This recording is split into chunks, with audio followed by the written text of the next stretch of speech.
Hey guys, welcome to the April 2016 edition of Commander on a Budget. This month, as I always do when a new set comes out, I am doing a Commander from the new set. I gave people who follow me on Twitter the choice between the Gitrog monster and Audric Lunarch Marshal, and the Gitrog monster got like 85% of the vote. Very hyped card, very cool card, got to be one of the coolest commanders, and I was pretty excited to build around it. It's what I would have probably voted for too, and I'm glad everyone else thought the same. So basically, the Gitrog monster is a big death touch creature who, at the beginning of your upkeep, you have to sacrifice him or sack a land.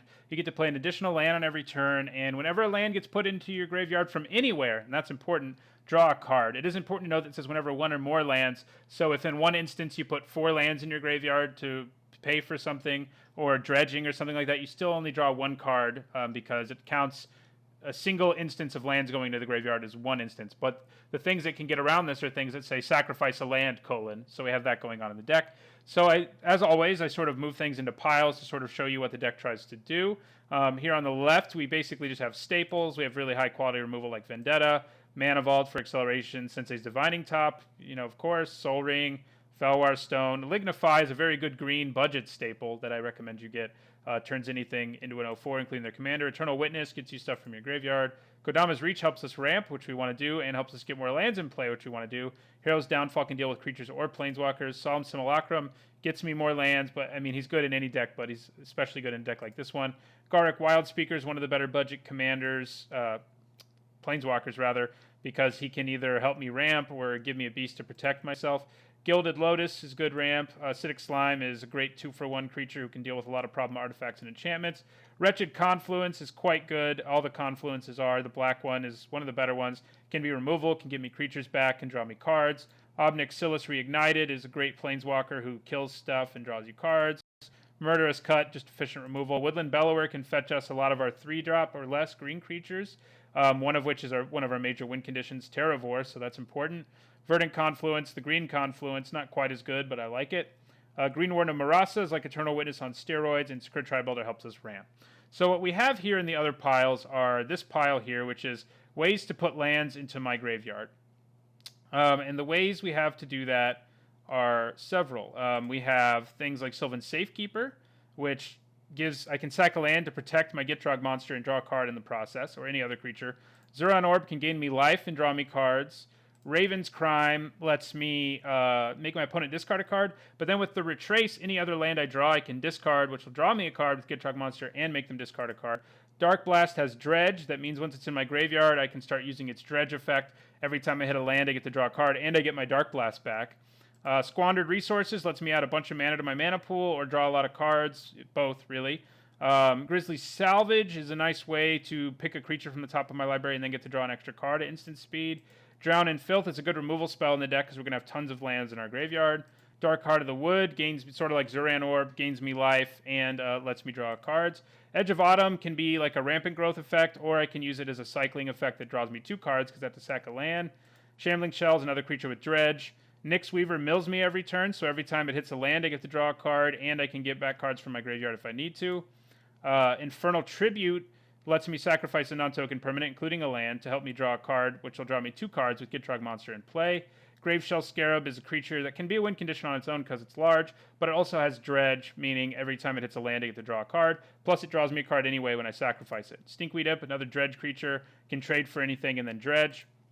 Sudden Reclamation lets me return a land from my graveyard to my hand, and a creature, so that's pretty good, especially because I'll probably get to draw an extra card because I'll hit a land. Harrow is great. The text isn't here, but it's sack a land, search your library for 2 basics, put them into play. Works really well with Gitrog monster because I get to draw a card. Realms Uncharted makes me draw a card in addition to the 2 lands that I grab with it that don't go in my graveyard. Golgari Brownscale lets me gain life while drawing cards. And Fork in the Road lets me fix, search my library for extra lands, and draw a card in the process. I also have a ton of lands that themselves have graveyard synergies. Drownyard Temple is the new land that I can sacrifice as many times as I want and keep returning it to the battlefield. Blighted Fen lets me kill a creature, draw a card. Blighted Woodland lets me ramp, draw a card. Centaur Garden, once I get Threshold, which isn't too hard in this deck, lets me pump a creature by +3/+3 and allows me to draw a card in the process. Cabal Pit can let me kill things and draw a card if I have Threshold. All the cycling lands are good. Baron Moor is a cycling land. Darkmoor Salvage. Evolving Wild is good in any deck, but in this deck I get to draw a card. In addition, Lake of the Dead is pretty good in any black deck, but in this one it's ridiculous because I can have crazy amounts of mana and draw cards in the process. Spawning Bed lets me put Eldrazi into play and draw a card. Slippery Karst, another cycling land. Polluted Mire, another cycling land. Tectonic Edge lets me blow up a land and draw a card. Metamorphic Expanse is the exact same thing as Evolving Wilds. And Tranquil Thicket is another cycling land. So these cards all basically draw me a card one way or another. Here we have ways to get lands back from the graveyard, which can be important if we've, sacrificed all our lands, which we have to do to save our Gitrog monster. And it's a pretty good thing to do to play Grounds Creeper, sacrifice a land, return it to your hand, play it, sack it, things like that. Lodestone Bauble lets me get 3 back from my graveyard while also getting to draw an extra card on the next turn, which is exactly what we want to do because then we can play both lands. Restore lets me put a land from anyone's graveyard on the battlefield under my control, which is good because it lets me get back non-basics and many things don't. Life from the Loam is one of the biggest engines in this deck. It lets you draw a million cards while getting lands back for Gitrog Monster. The ideal thing to happen every game is to draw Life of the Loam, and in a deck with Dredge and the Gitrog Monster, it's not impossible. Harvest Worm returns a land while giving you a decent body for cost. Chilling Treefolk returns 2. Cartographer returns 1, and Grim Discovery lets me return a land and a creature. And then here we have our win conditions, basically. We can win other ways, of course. Our Gitrog Monster can just dominate the game if we just draw enough cards to do it. But we also have Terravor, who's going to be absolutely massive because we'll have tons of lands in our graveyard. We have Siphon Life, which we can do every turn, draw a card in the process, and drain our opponent for 2 every turn. Centaur Vinecrasher is sort of like Terravor, except it gets +1/+1 counters on it for every land card in the graveyard, and it has recursion, so it's even better than Terravor, because I'm going to put lands in my graveyard all the time and be able to get it back in my hand. Worm Harvest is another sort of ideal card for this deck. You discard a card, you draw a card in the process, and however many lands are in your graveyard, you get that many black and green worm tokens. Savage Conception lets me make a beast every turn or more, depending on how many lands I draw and how much mana I have. Vinelasher Kudzu just gets bigger the more lands I play. So that is the deck. The deck does run more lands than normal. I have 46 lands in here. The rest are basically just basics and not inciting non-basics. I ran as many basics as I could because so many cards say stuff about searching for basic lands or whenever you or sacrifice a forest or things or sacrifice a swamp. So I needed as many basics as possible. And so most of them over here are, except for a few that add double colors.